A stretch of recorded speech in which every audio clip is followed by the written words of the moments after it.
சதுரங்கம், சமகால அரசியல் நிலவர ஆய்வரங்கம்.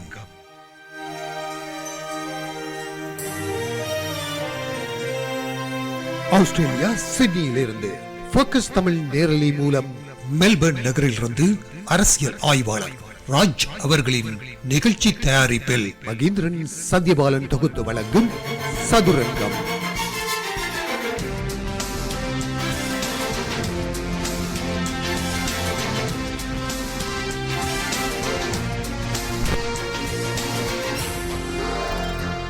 யதார்த்த அரசியல் கள நிலவரங்களை ஆராயும் அரசியல் கள நிகழ்ச்சி. ஆஸ்திரேலிய சிட்னி மெல்பர்ன் நேரம் இரவு 9 மணிக்கு கேட்க தவறாதீர்கள். சதுரங்கம்.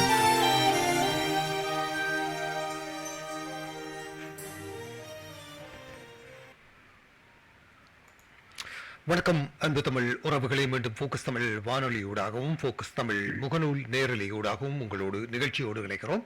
இன்றைய நிகழ்ச்சியிலே நம்மோடு லண்டன் நகரிலிருந்து பிரபல அரசியல் ஆய்வாளர், மூத்த அரசியல் அறிஞர் திரு வி சிவலிங்கம் அவர்கள் நிகழ்ச்சியை கலந்து சிறப்பிக்கின்றார். அவருடனான இந்த அரங்கத்தில் நம்மோடு வழமை போல மெல்பர்ன் நகரிலிருந்து ராஜ் அவர்கள் நிகழ்ச்சியை தொகுத்து வழங்குகிறார். வணக்கம் திரு சிவலிங்கம் அவர்களே. வணக்கம் போக்கஸ் தமிழ் நேயர்களே. வணக்கம். வணக்கம் ராஜ். வணக்கம். வணக்கம். தொடருங்கள் ராஜ், உங்கள் செய்தி. நன்றி சத்யபாலன். நன்றி சிவலிங்கம் ஐயா அவர்களே. சுமார் 2 வருட காலத்தின் பின்னர் மீண்டும் உங்களை சந்திப்பதிலே நாங்கள் மகிழ்ச்சி அடைகிறோம். அந்த வகையிலே இன்று நாங்கள் இலங்கையிலே உள்ளூராட்சி தேர்தல்களுக்கான தேதி குறிக்கப்பட்டிருக்கின்றது. அதன் அடிப்படையிலே தமிழ் கட்சிகள் பலவிதமான கூட்டணியுடன் போட்டியிடுவதற்கான முஸ்தீபுகளை மேற்கொண்டிருக்கிறார்கள். அந்த வகையிலே இப்பொழுது நாங்கள் தமிழ் கட்சிகள் இந்த உள்ளூராட்சி தேர்தல் சம்பந்தமாக தங்களுடைய போட்டியிடுவதற்கான நிலைப்பாடுகளை அமைத்திருக்கிறார்கள். அது பற்றி நாங்கள் இன்றைய முக்கியமாக கலந்துரையாட இருக்கின்றோம். அந்த வகையிலே முதலாவது கேள்வியாக நான் உங்களிடம் கேட்பது என்னவென்று சொன்னால், இப்பொழுது பல கட்சிகளுடைய வேட்பு மனுக்கள் நிராகரிக்கப்பட்டிருக்கின்றன. அந்த நிராகரிப்பு சம்பந்தமாக தமிழ் தேசியத்தை எதிர்நோக்குகின்ற கட்சிகள் ஒரு குற்றச்சாட்டை சுமத்துகின்றார்கள். இலங்கை அரசாங்கம் அல்லது என்பிபி கட்சியானது செய்த ஒரு சதி, அதாவது தமிழ் பகுதிகளிலே தாங்கள் வெற்றி பெறுவதற்காக இந்த சதி ஏற்பாட்டின் மூலமாக தங்களை, அதாவது என்பிபி வெற்றி பெறுவதற்காக தங்களை பலிக்கடாக ஆக்கிவிட்டார்கள். இந்த வேட்புமனுவிலே சில அந்த நிபந்தனைகளிலே சில மாற்றங்களை ஏற்படுத்தி என்று சொல்லியிருக்கிறார்கள். இதுக்கு தமிழரசு கட்சியும் விதிவிலக்கு அல்ல என்றும் குற்றம் சாட்டியிருக்கிறார்கள். இது சம்பந்தமாக நாங்கள் முதல்ல உங்களுடைய அவதானத்தையும் கருத்தையும் அறிந்து கொண்டு ஏனைய கேள்விகளுக்கு போலாம் நினைக்கின்றேன். உங்களுடைய இந்த கேள்வி மிக முக்கியமானது. இந்த காலகட்டத்தில் தமிழ் அரசியல் கடந்த காலம் போலவே தற்போதைய அரசாங்கத்தினுடைய போக்கையும் மக்கள் மனதிலே இருத்துகிற ஒரு அணுகுமுறையாகத்தான் இருக்கிறது. இது இந்த தமிழ் கட்சிகளினுடைய இயலாமைதான் இந்த நியமன பத்திரங்கள் நிராகரிக்கப்படுவதற்கான மிக முக்கியமான காரணமாக இருந்திருக்கிறது. 2023ஆம் ஆண்டு தேர்தல் விதிகளில் சில மாற்றங்கள் ஏற்படுத்தப்பட்டன. பொதுவாகவே இலங்கையினுடைய அரசியல் வரலாற்றில் ஏதாவது தேர்தல் முறையில மாற்றங்கள் ஏற்படுத்த வேண்டும் என்றால் அது முதலாவது கீழ் கட்டுமானமான உள்ளூராட்சி தேர்தலில் தான் அதனை ஆரம்பிப்பார்கள். ஏனென்றால் அங்கே ஒரு பரிசார்த்த முறையை அணுகி அதனுடைய சாதக பாதகங்களை அவதானிச்சுத்தான் அடுத்த வாரம் மாகாண சபை மற்றது பாராளுமன்ற தேர்தலில் அதை பயன்படுத்துவார். எனவே இதுல முக்கியமானது என்னென்றா, இந்த தமிழ் கட்சிகளில் உள்ள பலரும் இந்த தேர்தல் விதிகளை பற்றி அவர்கள் அதை பற்றி அக்கறை செலுத்துவதில்லை. அவர்கள் தேர்தலில் வெல்ல வேணுமென்றதை தவிர அவர்கள் இந்த தேர்தல் விதிகள் எவ்வாறு செயற்பட போகின்றன என்பது குறித்து எந்த விதமான அக்கறையும் கொண்டிருக்கவில்லை. உதாரணத்துக்கு 2023ஆம் ஆண்டு தேர்தல் விதிகளிலே 2 முக்கியமான மாற்றங்கள் ஏற்படுத்தப்பட்டிருந்தன. ஒன்று, 25% குறையாதவாறு பெண்கள் அந்த நியமன உறுப்பினர்களாக அந்த தேர்தலில் இணைக்கப்பட வேண்டும் என்பது முக்கியமானது. இரண்டாவது, 25% இளைஞர்கள், அதாவது 18 வயதுக்கும் 38 வயதுக்கும் இடையிலான இளைஞர்கள் அதில் இணைக்கப்பட வேண்டும் என்பது. இந்த கட்சிகளோ குழுக்களோ அந்த அளவு பெருந்தொகையான ஆட்களை கொண்டிருக்கவில்லை. தமிழரசு கட்சியை தவிர இவர்களுக்கு எந்த கிளைகளுமே தமிழ் பிரதேசங்களில் இல்லை.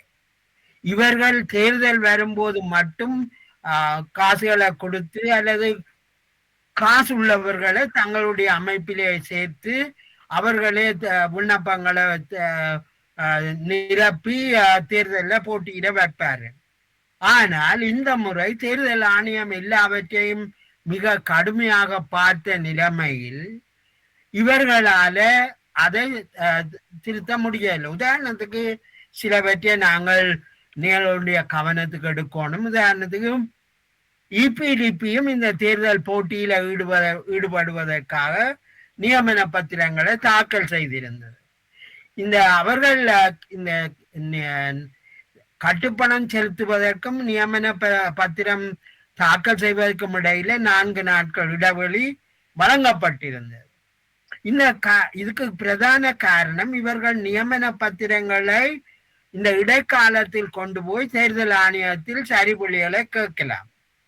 இபிடிபி அவ்வாறான ஒன்றை செய்த காரணத்தினாலே தான் இபிடிபி நியமன பத்திரங்கள் நிராகரிக்கப்படுவதற்கான வாய்ப்பு இல்லாமல் போச்சு. இவர்கள் கடைசி நேரம் வரும் வரையும் இருந்திருக்கணும்.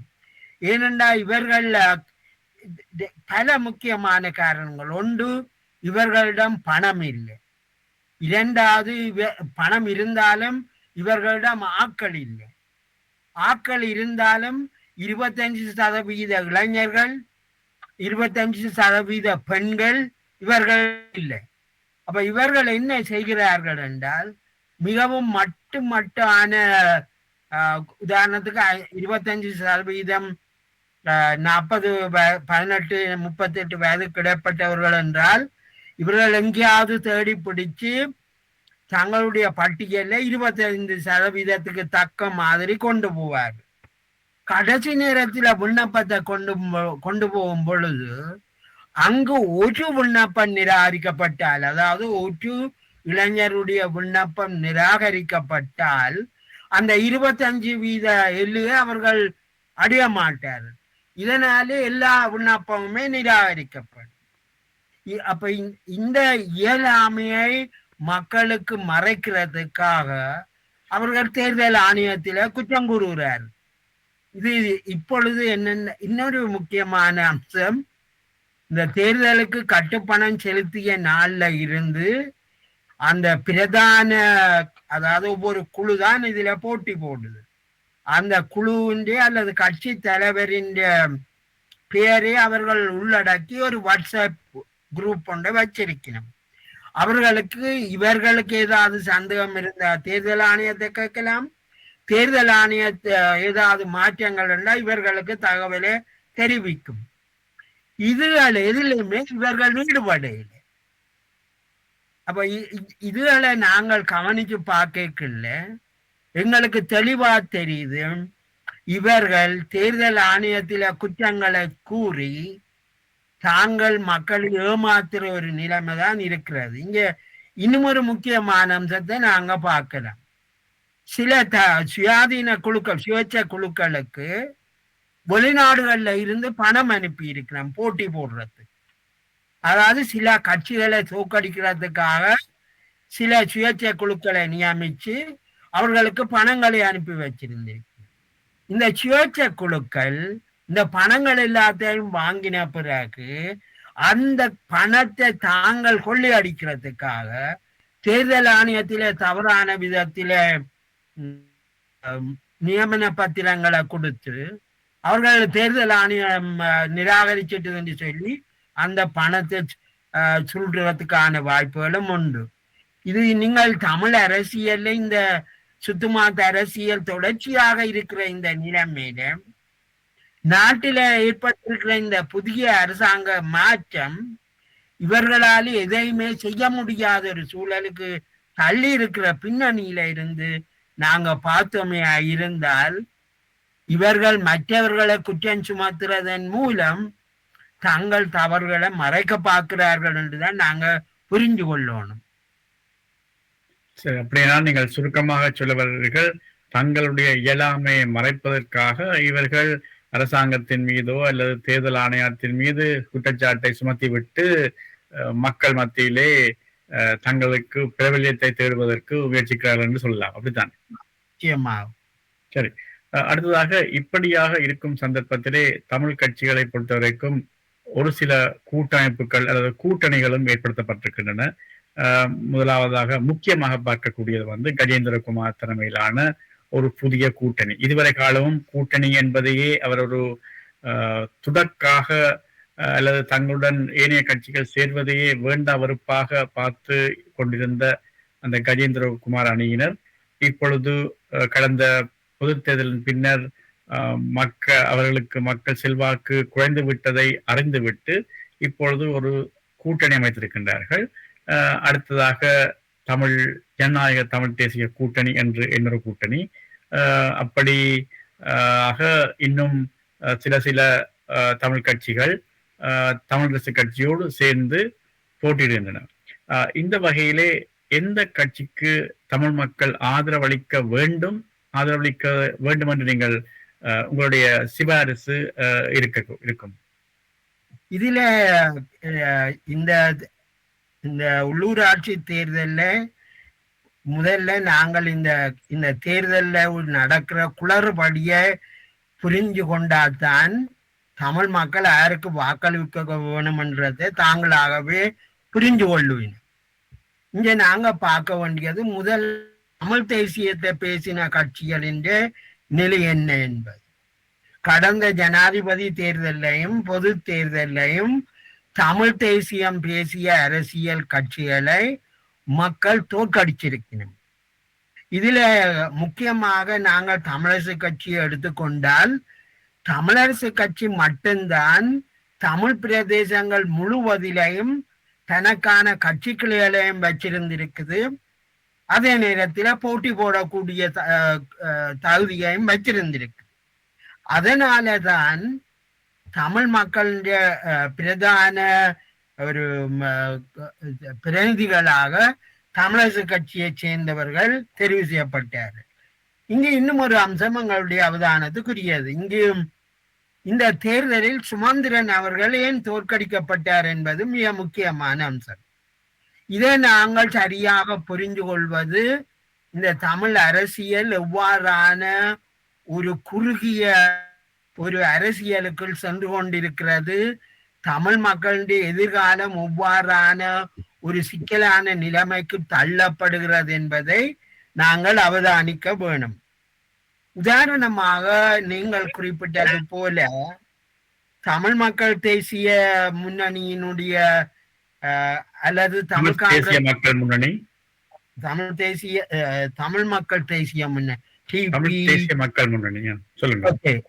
தமிழ் தேசிய மக்கள் முன்னணி அல்லது தமிழ் காங்கிரஸ் என்று சொல்லப்படுகின்ற அமைப்பினுடைய தலைவரான கஜேந்திரகுமார் அவர்கள் இந்த தமிழரசு கட்சியோடு ஒரு இணக்கத்துக்கு போறதுக்கு அவர் முயற்சி எடுத்தார்.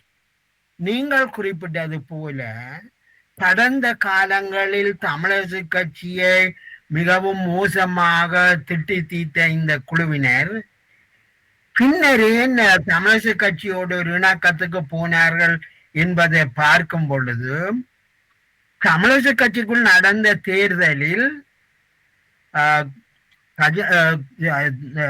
ஸ்ரீதரன் அவர்கள் அதன் தலைவராக தெரிவு செய்யப்பட்டிருந்தார். ஸ்ரீதரன் அவர்கள் பொதுவாகவே நீங்கள் அறிஞ்சபடி தமிழரசு கட்சிக்குள் 2 பிளவுகள் காணப்படுகின்றன. ஒரு சாரார் விடுதலை புலிகள் சொல்லுகின்ற பிரிவினை அரசியலுக்கு சாதகமான தேசியம், சுயநிர்ணயம் இவ்வாறான கருத்துக்களை சொல்லுகிற ஒரு பிரிவினர் தமிழரசு கட்சிக்குள் செயற்படுகிறார்கள். அதற்கு ஸ்ரீதரன் தலைமை தாங்குகிறார். அதே போன்று சுமந்திரன் அவர்கள் 2009 ஆண்டுக்கு பிறகு தமிழர் தேசிய கூட்டமைப்பு, அதாவது டெலோப்ளோட் இவர்கள் இணைந்த கூட்டமைப்பாக இருந்த வேளையில் இவர்கள் 2009 ஆண்டு ஒரு முடிவுக்கு வருகிறார்கள். பிரிக்கப்படாத, பிரிக்க முடியாத ஐக்கிய இலங்கைக்குள் அதிகார பரவலாக்கல் அடிப்படையில் தேசிய இன பிரச்சனையை நாங்கள் ஐக்கிய இலங்கைக்குள் தீர்க்க வேண்டும் என்ற கருத்தில் வருகிறார்கள். எனவே அந்த ஐக்கிய இலங்கைக்குள் அதிகார பரவலாக்கல் அடிப்படையில் தீர்க்க வேண்டும் என்று சொல்ல முயற்சிக்கின்ற சுமந்திரன் தலைமைக்கும் இந்த பிரிவினவாத அரசியல் தலைமைக்கும் இடையே கட்சிக்குள் ஒரு பிளவு இருக்கிறது. நாங்கள் அது ஒரு ஜனநாயக ஒரு அணுகுமுறை வச்சு கொள்ளலாம். அதாவது ஜனநாயக கட்டுமானத்துக்குள் இவ்வாறான கருத்து மோதல்கள் இருப்பது அது நியாயமானது, ஜனநாயகமானது. ஆனால் இங்கு என்ன நடக்கிற என்றால், என்னதான் உள்ளுக்கு நாங்கள் முரண்பட்டாலும் கட்சி ஒரு முடிவுக்கு வந்துட்டால் அந்த கட்சியின் முடிவுகளை அவர்கள் ஏற்றுக்கொள்வதுதான் உட்கட்சி ஜனநாயகம். இந்த ஜனநாயக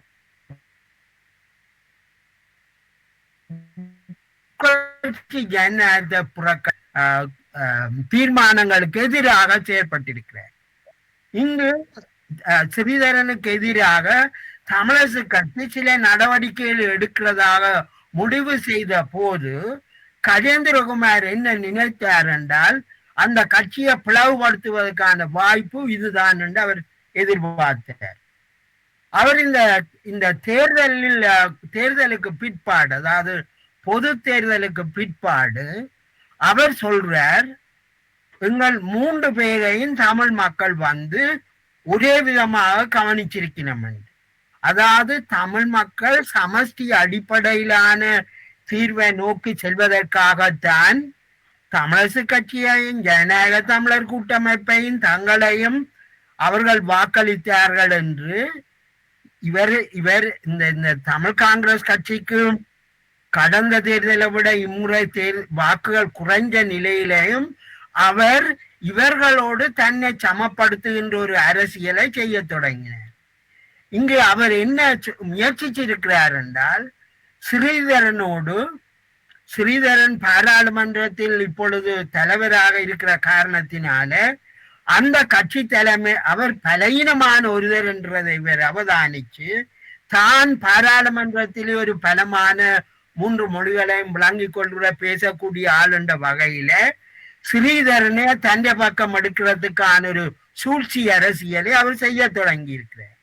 இது தமிழரசு கட்சியை பிளவுபடுத்துவதற்கான ஒரு ஆரம்ப கட்டமாகத்தான் இருந்திருக்கிறது. இதுல இன்னும் ஒரு முக்கியமான அம்சத்தை நாங்க அவதானிச்சு பார்க்கணும். இந்த தேர்தல்ல அவர் இந்த தேர்தல் முடிவுகள் குறித்து என்ன மாதிரி விளங்கப்படுத்துறார் என்றால், தமிழரசு கட்சி சமஷ்டி, அதாவது இந்த ஐக்கிய இலங்கைக்குள் சுமந்திரன் தேர்தலில் அடிக்கடி என்ன சொல்லி வந்தாருண்டா, 2015 2019 ஆண்டு காலத்தில் நாங்கள் மைத்திரி ரணில் அரசாங்கத்தோடு ஒரு அரசியல் யாப்பு வரவில் ஈடுபட்டிருந்தோம். அது அரைகுறையாக இருக்கிறது. நீங்கள் எங்களை தெரிவு செய்தீர்களாயிருந்தால் நாங்கள் அதை முடிச்சு வைக்கிறதுக்கான வாய்ப்பாக இருக்கும் என்று சுமந்திரன் அந்த தேர்தலில் அவர் முக்கியமாக கூறி வந்தார். இது அவர் கஜேந்திரகுமார் எவ்வாறு விளங்கப்படுத்துகிறார் என்றால், இவர் சுமந்திரன் மட்டும்தான் அவர் தேர்தலில் கதைச்சார், மற்றவியல் ஒருவரும் இதை பற்றி பேசவில்லை. இப்ப சுமந்திரன் தேர்தலில் தோல்வி அடைஞ்சிருக்கிறார். ஆனபடியால் அவர் நினைக்கிறார், சுமந்திரன் தோல்வி அடைஞ்சபடியால் அந்த 2015-19 ஆண்டு அரசியல் கதைகள் ஒன்றும் இனி சரி வராது என்றதைத்தான் அவர் பார்க்கிறார். இதுல என்ன அடுத்த முக்கியமானது என்றால், தமிழரசு கட்சியில போட்டியிட்டு வெற்றி அனைவரும் தோல்வி அடைஞ்ச சுமந்திரன் உட்பட ஒரே தேர்தல் விஞ்ஞாபனத்தில்தான் அவர்கள் கேட்டவர்கள். ஒரே தேர்தல் விஞ்ஞாபனத்தினுடைய அடிப்படையில தான் அவர்களும் தெரிவு செய்யப்பட்டவர்கள். சுமந்திரனை மிகவும் திட்டமிட்டு தோற்கடித்த பின்னர் அவர்கள் தமிழக கட்சியை உடைப்பதற்கான ஒரு திட்டமாகத்தான் நாங்கள் இதை அவதானிக்க முடிகிறது. எனவே நீங்கள் சொல்ற இந்த உள்ளூராட்சி தேர்தல்ல தமிழர்களுக்கான ஐக்கியம் என்று சொல்றது எங்கே இருந்து ஆரம்பிக்குதுண்டா, சுமந்திரனை தோற்கடிச்சு தமிழக கட்சியை பிளவுபடுத்தி தமிழ் அரசியலை மிகவும் மோசமான நிலைக்கு தள்ளுற ஒரு சூழ்ச்சி அரசியல் தான். இந்த பலகீனங்கள் தான் தேசிய மக்கள் சக்திக்கான இடத்தை அங்க கொடுத்திருக்குது. ஏனென்றால் தேசிய மக்கள் சக்தி சாமானிய மக்களின் வாழ்க்கையை பற்றி காய்ச்சிருக்கு. இந்த கடந்த 75 ஆண்டுகளாக தமிழ் தேசியம் பேசியவர்கள் அந்த மக்களின் வாழ்க்கை தரம் குறித்து, எதிர்கால சந்ததியின் கல்வி, சுகாதாரம், வாழ்வு இதை பற்றி எந்த விதமான அக்கறையும் இல்லாமல் இருந்த நிலையில தேசிய மக்கள் சக்தி என்ன சொல்லிச்சுதுண்டாம், நாங்கள் இனவாதத்துக்கு எதிர், ஜனநாயகத்தை ஜனநாயக கட்டுமானங்களை நாங்க பலப்படுத்த போறோம். ஆனபடியினால நாங்கள் ஒரு ஐக்கிய இலங்கைக்குள்ள சமாதானத்தோட வாழ்ற ஒரு ஏற்பாட்டில நாங்க போக போறோம் என்று சொல்லும் பொழுது தமிழ் மக்களிலே அந்த வறுமையோடு வாழ்ந்த மக்கள் நினைச்சினம் தங்களுக்கான ஒரு வாய்ப்பான அரசியல் சூழல் வந்திருக்கின்றத கவனிச்சுத்தான் இந்த தேசியம் பேசியவர்களுடைய தோல்வியையும் வச்சு அவர்கள் தேசிய மக்கள் சக்திக்கு வாக்களித்தார்கள். எனவே தமிழ் அரசியலில் நடந்து வார இந்த உள் முரண்பாடுகளை நாங்கள் நன்கு புரிஞ்சு கொண்டால் மட்டும்தான் இந்த தேர்தலுடைய எதிர்காலம் எவ்வாறு இருக்கும் என்றதை நாங்கள் புரிந்து கொள்ள முடியும். இதிலே ஒரு இடையீட்டாக நான் செய்ய விரும்புவது என்னவென்று சொன்னால், சுமந்திரன் அவர்கள் அந்த 2015 ஆண்டு ஏற்படுத்தப்பட்ட அந்த அரசியல் யாட்பை மீண்டும் கொண்டு வருவதற்கான முயற்சி எடுப்பார் என்ற அந்த வகையிலான ஒரு நிலைப்பாட்டை மக்கள் நிராகரித்து விட்டார்கள் என்ற விதமாக கஜேந்திரகுமார் வாதிடுகிறார். அப்படியானால் 2004 ஆண்டு கஜேந்திரனுக்கு சுமார் 1 லட்சத்துக்கு மேற்பட்ட வாக்குகள் அளிக்கப்பட்டிருந்தன. அவருக்கு அவருடைய கொள்கை பின்னர் அவர் 2010 ஆண்டு, 15 ஆண்டு, 20 ஆண்டு, 25 ஆண்டு 3 முறையும் அவர் தோற்கடிக்கப்பட்டிருக்கின்றார். அப்படியானால் அவருடைய கொள்கையை மக்கள் நிராகரித்து விட்டார்கள் என்றுதானே நாங்கள் எடுத்துக்கொள்ள வேண்டும்.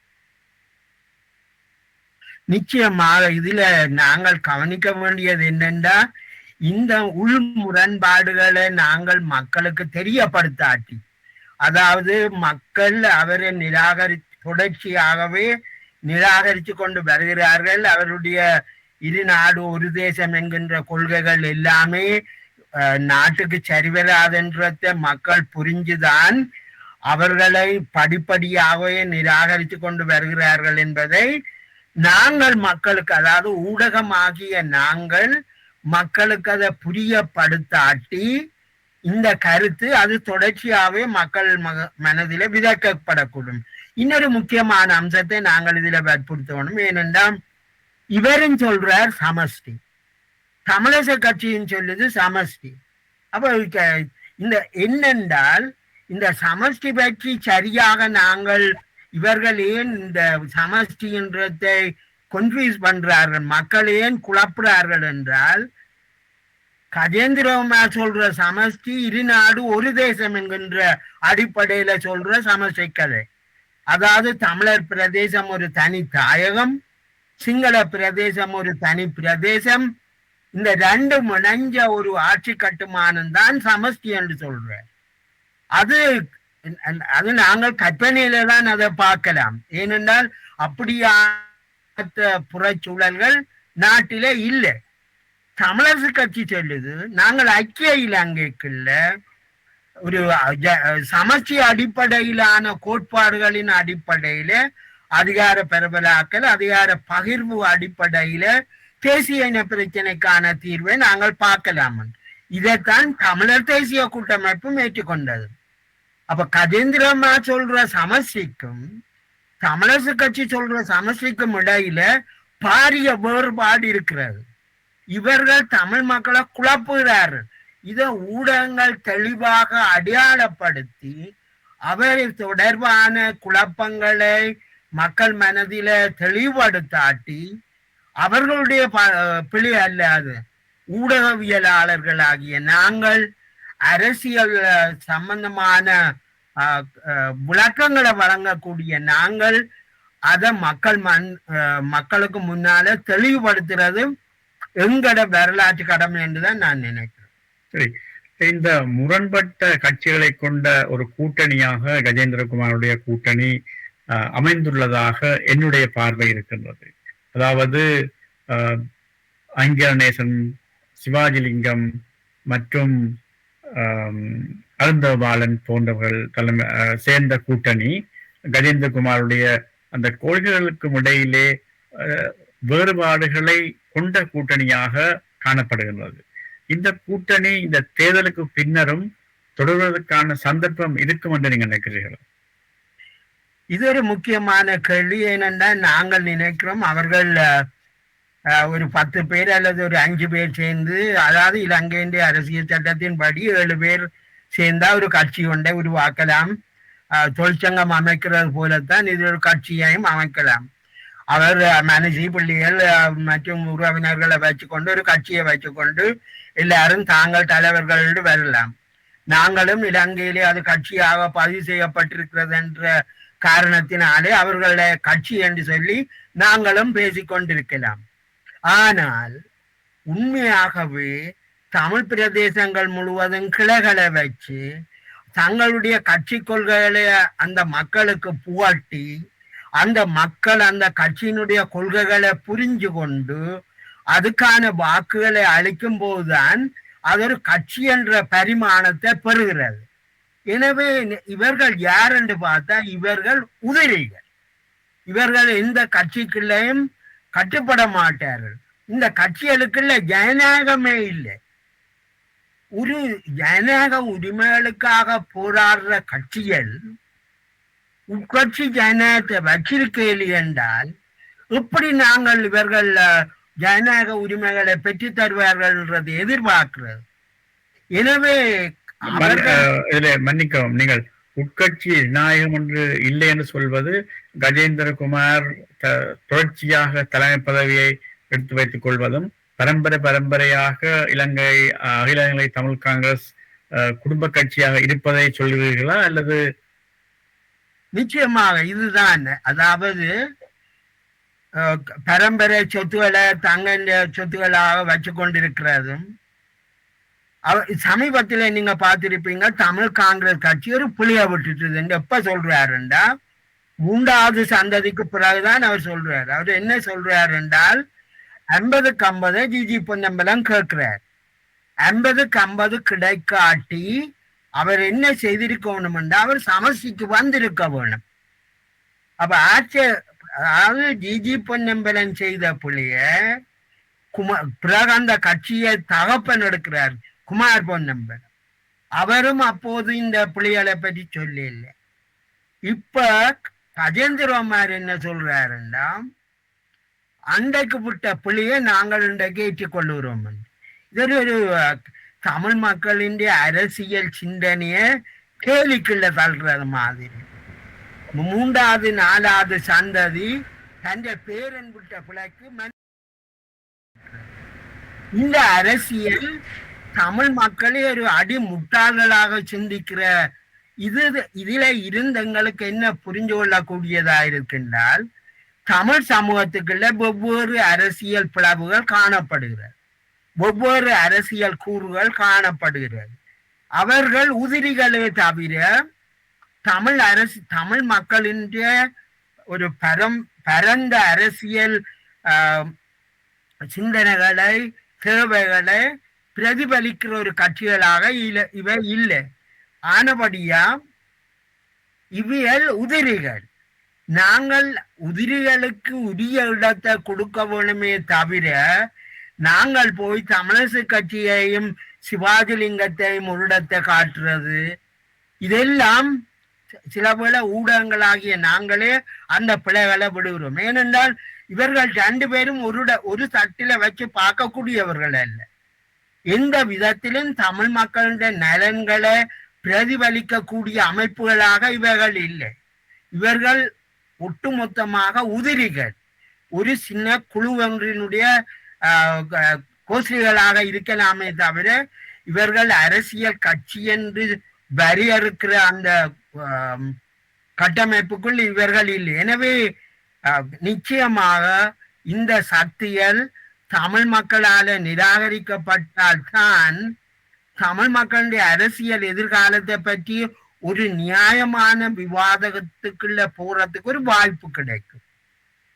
சரி, அடுத்தபடியாக இலங்கை தமிழரசு கட்சியானது இந்த தேர்தலிலே தனித்து களமிறங்கி இருக்கின்றது.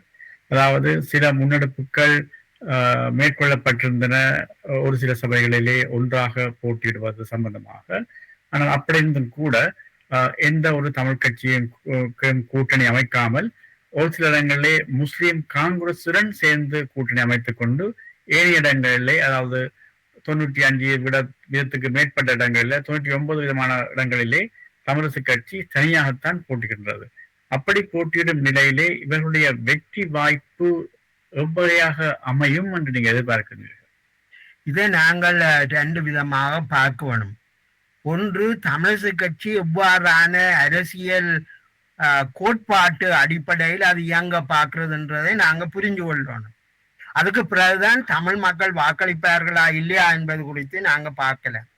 முதலாவது, முஸ்லிம் மக்களுக்கும் தமிழ் மக்களுக்கும் இடையே ஒரு இறுக்கமான புரிந்துணர்வு இருக்க வேணும் என்றதனுடைய அடிப்படையில தான் தமிழரசு கட்சி முஸ்லிம் காங்கிரஸோடு ஒரு புரிந்துணர்வுக்கு செல்கிறது. தமிழ் மக்கள் மத்தியில காணப்படுகின்ற இந்த குறுந்தேசியவாதம் பேசுகிற சக்திகள் முஸ்லிம் மக்களினுடைய எதிர்காலம் தொடர்பாக அல்லது மலையக மக்களினுடைய எதிர்காலம் தொடர்பாக அல்லது நாட்டில வாழ்ற இதர தேசிய இனங்களோடு உள்ள உறவுகள் தொடர்பாக எந்த விதமான தெளிவான நிலைப்பாடுகளையும் கொண்டிருக்கவில்லை. எனவே நாங்கள் தமிழரசு கட்சியை தமிழ் அரசியலுக்குள் காணப்படுகின்ற கட்சி என்று சொல்லப்படுகின்ற அமைப்புகளுக்கு பார்க்கும் பொழுது தமிழரசு கட்சி என்பது ஒட்டுமொத்தமான இலங்கைக்குள்ள தான் தமிழ் மக்களுடைய எதிர்காலத்தையும் அது வச்சிருக்கிறது. எனவே தான் அது மற்ற தேசிய இனங்கள்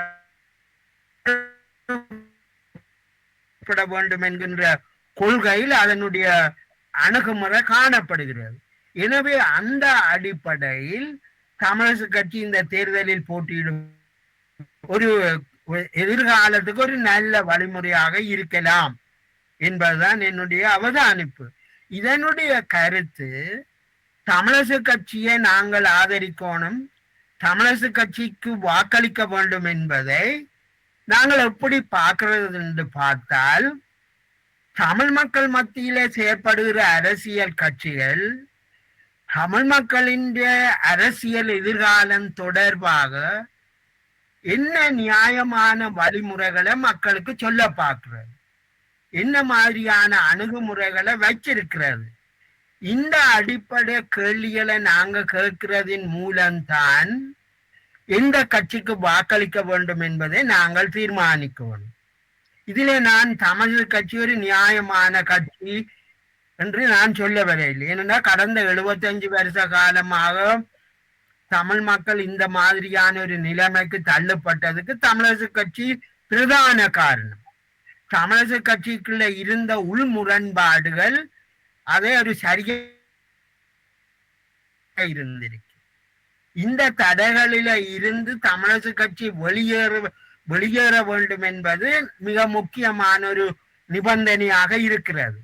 இந்த போராட்டம் இப்பொழுது தமிழரசு கட்சிக்குள் தெளிவாக தெரிகிறது.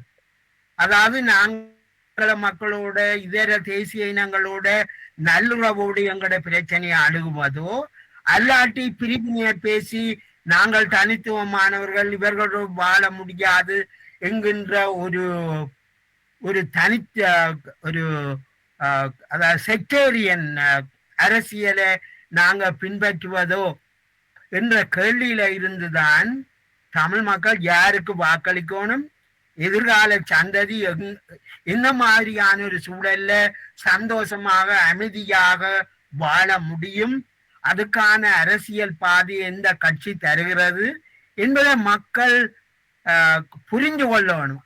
அந்த புரிதலுக்கு ஊடகங்களாகிய நாங்கள், அரசியல்ல இதை கூட அவதானிச்சு வர நாங்கள் மக்களுக்கு அதை பாகுபடுத்தி காட்டுறதுதான் எங்களுடைய கடமையாக இருக்கும்.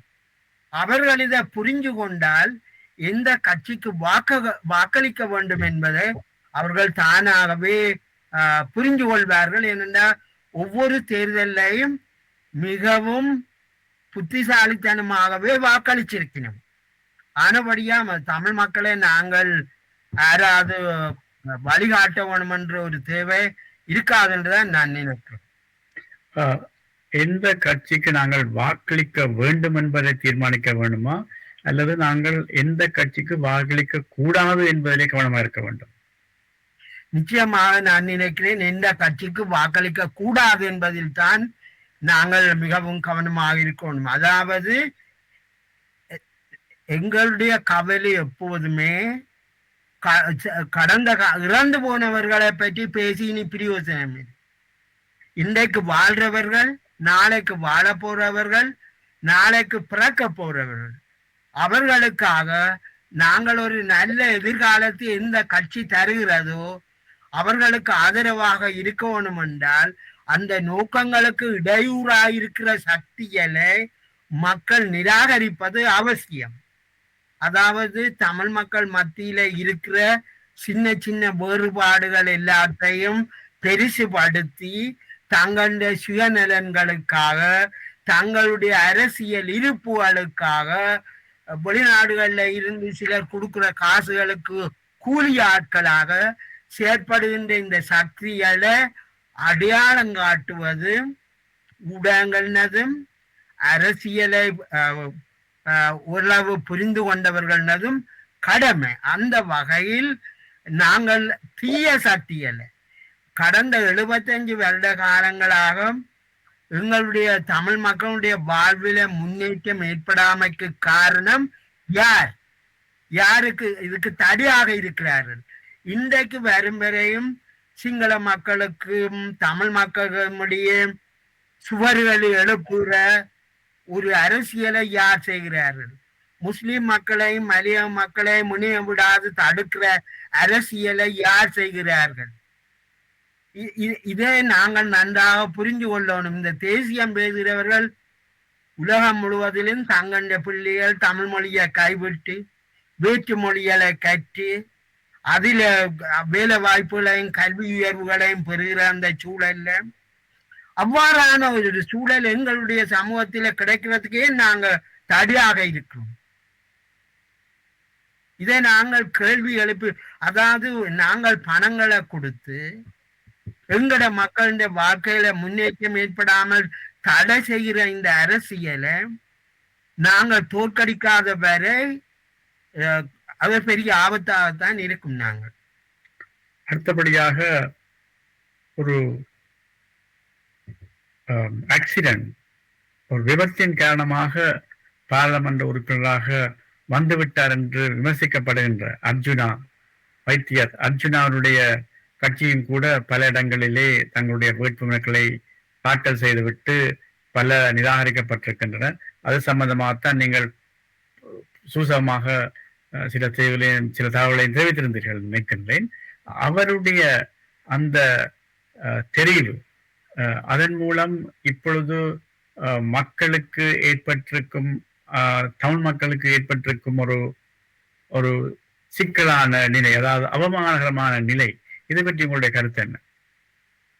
இது மாதிரி ஒரு முக்கியமான கேள்வி. இது இங்கே நாங்கள் அர்ச்சனா ராமநாதன் பற்றி அல்ல முக்கியமானது. அதாவது இவ்வாறான ஒருவர் தேர்தலில் வெல்லக்கூடிய கிடைச்ச அதாவது தமிழ் மக்கள் தரப்பிலே இருக்கின்ற அரசியல்வாதிகள்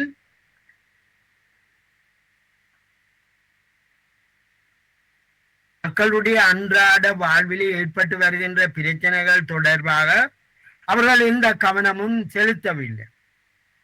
பாடசாலைகள்ல மாணவர்கள் அங்க பாடசாலைகள்ல போதிய அளவு கல்வி கிடைப்பதில்லை என்ற குற்றச்சாட்டு காரணமாகத்தான் தனியார் கல்வி நிறுவனங்கள் முளத்துக்கு முளம் வர தொடங்கியிருக்கு. இது பற்றி எந்த அரசியல்வாதியும் பேசியதில்லை. வைத்தியசாலைகள்ல வைத்தியர்கள் இல்ல, மருந்துகள் இல்ல. தனியார் வைத்தியசாலைகள்ல தான் வைத்தியர்களும் மருந்துகளும் இருக்கின்றன. மருந்து வாங்க வேண்டி இருக்கிறது. இவை பற்றி எந்த அரசியல்வாதியும் பேசியதில்லை. இங்க ஏன் இவர்கள் பேசியதில்லை என்றால், இந்த அரசியல்வாதிகள் அந்த மேல்தட்டு வர்க்கத்தின் பிரதிபலிக்கிறது. சாமானிய மக்களின் பிரச்சனையை சொல்லி மக்களை ஏமாத்தி தமிழ் தேசியத்தை பேசி அந்த மக்களின் வாக்குகளை கொள்ளையடிச்சு போட்டு இப்பொழுது சமூகத்தில் இருக்கிற மேல்தட்டு மக்களின் நலன்களோட தான் அவைகள் போகினும். இதன் விளைவுதான் சாவச்சேரி வைத்தியசாலையில் ஏற்பட்ட சில பிரச்சனைகளை தனக்கு சாதகமாக பயன்படுத்தி தேர்தல் முறையில இப்ப நீங்கள் பார்த்திருப்பீங்க, 400க்கும் மேற்பட்ட சுயேட்சை குழுக்கள், 20-25க்கும் மேற்பட்ட அரசியல் கட்சிகள் போட்டி போடும் போதும் இந்த மாதிரியான ஒரு விபத்துக்களும் நீங்கள் குறிப்பிட்டது போல ஏற்பட்டு விடுகிறது. நாங்கள் இதுல பார்க்க வேண்டியது என்னன்னா, ஒன்று தமிழ் அரசியல் ஏற்பட்ட இந்த பிளவுகள் காரணமாக இந்த மாதிரியான ஒரு வாய்ப்பு ஏற்படுவது எவ்வாறான ஒரு ஆபத்தை தரப்போகிறது என்பதற்கு இது ஒரு அடையாளம். அடுத்ததா நாங்கள் சாவச்சேரி வைத்தியசாலை பிரச்சனைகள் தொடர்பாக தெரிவு செய்யப்பட்ட ஒரு சுயேட்சை வேட்பாளர் தமிழற்ற எதிர்காலம் தொடர்பாக பேசுகிற அளவுக்கு நிலைமைகள் வரும் என்றால், அதை வாய மூடிக்கொண்டு கேட்டுக்கொண்டிருக்கிற அரசியல்வாதிகள் வருவினம் என்றால், தமிழ் தேசியத்தை தோல்ல சுமக்கிறதாக கடந்த காலங்கள்ல கத்திக்கொண்டிருந்தவர்கள் இது பற்றி மௌனமாக இருப்பினம் என்றால், பெண்களையும் முஸ்லிம் கலாச்சாரத்தையும் இழிவுபடுத்துகிற ஒரு உரையாடல் தமிழ் மக்கள் மத்தியில வரும் பொழுது அது குறித்து மௌனமாக இருக்க முடியும் என்றால், மலையகத்தை சேர்ந்த அமைச்சர் ஒருவரை மிகவும் கீழ்த்தரமான வகையில பேசுற ஒரு அரசியலை பாராளுமன்றத்திலும் வெளியிலும் தமிழ் தேசியத்தை பாதுகாப்பதாக கூறுபவர்கள் மௌனமாக இருக்க முடியும் என்றால், தமிழ் அரசியல்லையும் ஏதோ ஒரு பாரதூரமான நோய் இருக்குன்றதுதான் அதனுடைய அடையாளம். ஏனென்றால் இதுல பேசுறதல்ல முக்கியம், அதை மௌனமாக கேட்டுக்கொண்டிருப்பதுதான் தமிழ் மக்களுடைய அரசியலுக்கு மிக மோசமான ஆபத்து இருக்கிறது. தமிழ் மக்கள்லையும் இப்படியான ஒரு கலாச்சாரத்தை ஆதரிக்கிற சக்திகள் உள்ளுக்கும் வெளியிலையும் இருக்கின்றன. இவர்கள் தான் பணத்தை கொடுக்கணும், இவர்கள் தான் பணத்தை அனுப்பி ஊக்குவிக்கிறார்கள். அவர் அதை வச்சு கொண்டா எனக்கு கார் வேணும், வீடு வேணும், எனக்கு வீடு இல்லை. இந்த மாதிரியான ஒரு சூழல் வருகுதுண்டா தமிழ் அரசியல்ல இருக்கிற அல்லது தமிழ் மக்கள் மத்தியில இருக்கிற அந்த கடந்த காலங்கள்ல காணப்பட்ட அந்த கலாச்சாரம் இருக்குத்தான், பலமான ஒரு சமூக கலாச்சாரம், அது மிகவும் பலவீனமாக இருக்கிறது என்ற அடையாளம் தான் இது. சில வார்த்தை பிரயோகங்களை நாங்க பார்க்கும் பொழுது, அதாவது நாங்கள் ஒருபோதுமே குடும்பங்கள்ல கூட நாங்கள் அப்படி பேசுவதில்லை. இது பொது இடங்கள்ல ஒரு சாதாரண வார்த்தையாக வருது என்று சொல்லும் பொழுது முக்கியமான ஒரு கேள்வி எழுகிறேன். நான் சமீபத்தில் சீமான் தொடர்பான உரையாடல்கள் வந்திருப்பதை நீங்கள் அவதானித்திருப்பீர்கள். அவர் வீட்டில் நடத்துகிற உரையாடல் தமிழ் தேசியத்தின் இருந்து பெற்றுக்கொண்டதாகத்தான் அவர்கள் கூறுகிறார்கள்.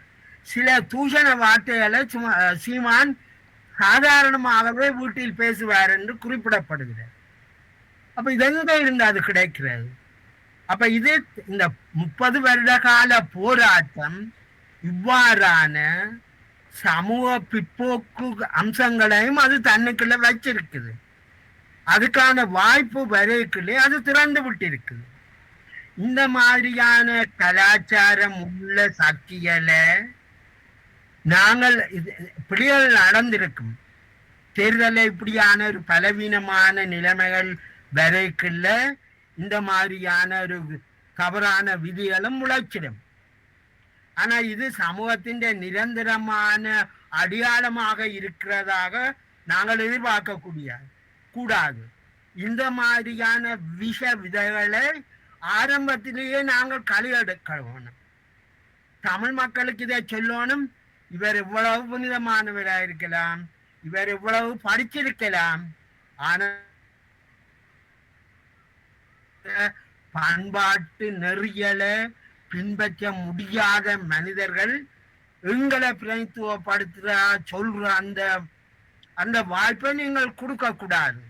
இது முற்றாக இதுல நான் அடிக்கடி சொல்ல விரும்புறது, ஊடகங்களுக்கும் அரசியல் தொடர்பாக விழிப்புணர்வை மேற்கொள்ளுகிற மக்களுக்கும் இந்த மாதிரியான விஷ விதைகள் அப்பப்ப வளரத்தான் செய்யும். ஆனால் இது ஒரு தமிழ் மக்களின் நிரந்தர அடையாளமாக மாற்றக்கூடாது என்பதிலே நாங்கள் மிகவும் கவனமாக செயற்பட வேண்டியது அவசியம்.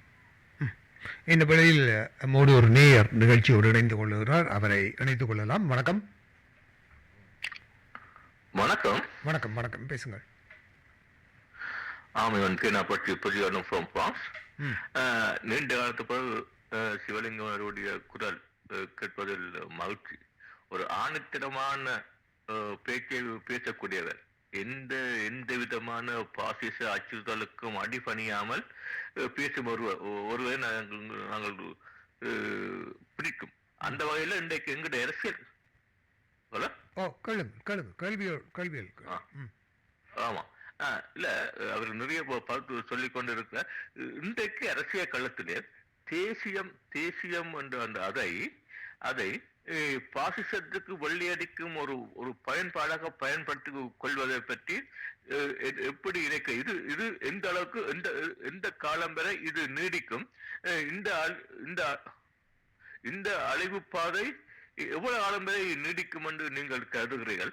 உள்ளூராட்சி தேர்தலையும் வெளிநாட்டிலிருந்து ஒன்று பணம் அனுப்பி அந்த மக்களை அந்த பணத்துக்கு அடிமைகளாக வைத்திருக்க தொடர்ந்து முடியுமா? இது நடக்கக்கூடிய சாத்தியம் இருக்கிறதா? அந்த ஆபத்து இப்பவும் இருக்கிறதா என்பதை அறியத்தாருங்கள். நன்றி. நன்றி. மிக்க நன்றி உங்கள் கருத்துக்களுக்கு. ஆமாம், நீங்கள் சொல்வது போல இவர்கள் பாசிசத்தினுடைய கூறுகள் தான். அதாவது இனங்கள் மத்தியில பிளவுகளை ஏற்படுத்தி அவர்கள் மத்தியில வெறுப்புணர்வை தூண்டுற இந்த சக்திகள் பாசிசத்தினுடைய அடையாளங்கள் தான். இந்த பாசிசத்தினுடைய கூறுகளை நீங்கள் சொல்றது போல ஒரு வெள்ளை அடிக்கிற வேலை தான் நடந்து கொண்டிருக்குது. இந்த பாசிச சக்திகளை நாங்கள் அடையாளம் காணாட்டி, அதாவது பாசிசம் எந்த மாதிரியான தோற்றத்தில வரும் என்றது குறித்து நாங்கள் வரலாற்றை படிச்சு கொள்ளாட்டி, வரலாற்றில் எப்படி ஹிட்லர் ஆரம்பத்திலே இந்த ஆரிய வாதத்தை முன்னெடுத்தார், எவ்வாறு தேசியவாதத்தை முன்னெடுத்தார் என்பது குறித்த வரலாறுகளை நாங்கள் புரிஞ்சு கொள்ளாட்டி, இந்த மாதிரியான பாசிசத்தின் கூறுகள் இது தமிழ் மக்களுடைய எதிர்காலத்தை மட்டுமில்லை, ஒட்டுமொத்த நாட்டுக்கு மிக மோசமானது. எனவே தமிழ் மக்களுக்கு சிங்கள பேரினவாதத்தால பாரிய துன்பங்கள் ஏற்படுகின்றன. அவைகள் நியாயமானவை, அவற்றுக்கு எதிராக போராட வேண்டும் என்ற முக்கியமான தேவை இருக்கிறது. ஆனால் அந்த தேவையை இந்த பாசிச சக்திகளால நிறைவேற்ற முடியாது. இவர்கள் உள்ளூர சுயநலவாதிகள். தங்களுடைய அரசியல் இருப்புக்காக, தமிழ் மக்களை கொள்ளையடிக்கிறதுக்காக இவர்கள் நடத்துகிற சூழ்ச்சி அரசியலை மக்கள் புரிஞ்சு கொள்ள வேணும். அதுல பிரதான கடமை இந்த ஆபத்துகளை புரிஞ்சு கொள்ற, வரலாற்றை தெரிஞ்சு கொண்டவர்கள் இந்த ஆபத்தை தொடர்ச்சியாக சொல்லிக் கொண்டிருக்கணும். இது பாசிசத்தினுடைய கூறு. முஸ்லிம் மக்களை தமிழ் மக்களோட சேர விடுறதில்லை, மலைய மக்களை தமிழ் மக்களோட சேர விடுறதில்லை, சிங்கள மக்களை தமிழ் மக்களோட சேர விடுறதில்லை. இது முழுமையான ஒரு பாசிசம். அதாவது ஒருபோதுமே முற்போக்கு தேசியவாதம் இனங்கள் மத்தியில பிளவுகளை ஏற்படுத்த அதை அனுமதிக்காது. ஆனபடியாத்தான் நாங்கள் சொல்றோம் இது குறுந்தேசியவாதம். இதுக்குன்னு ஒரு முற்போக்கு அம்சங்கள் எதுவுமே இல்லை. எனவே இந்த கூறுகளை அடையாளம் காட்டுகிறது. அவர்கள் தனிப்பட்ட முறையில எத்துணைப்பட்ட பெரியவர்களாக இருக்கலாம், எத்துணைப்பட்ட தியாகங்கள் செய்கிறவர்களாக இருக்கலாம். இவர்கள் காட்டுற பாதை எங்கு எங்களை கூட்டிக் கொண்டு போகிறது என்பதுதான் மிக முக்கியமானது. நீங்கள் குறிப்பிடுவது போல இந்த பாசிசத்துக்கு வெள்ளி அடிக்கிற இந்த வேலைய அடையாளம் காட்டுறது எங்களுடைய கடமை என்றுதான் நான் நினைக்கிறேன்.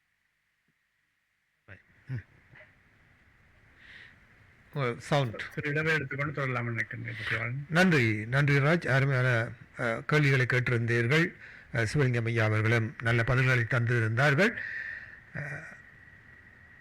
போக்கஸ் தமிழ் வானொலியில் சதுரங்கம் நிகழ்ச்சி சிட்னி பெண்டில்ஹில்லில் அமைந்திருக்கக்கூடிய SVM அக்கவுண்டிங் ஸ்தாபனத்தின் அனுசரணையுடன் வானொலிக்கும் முகநூல் நேரலைக்கும் எடுத்து வரப்படுகின்றது.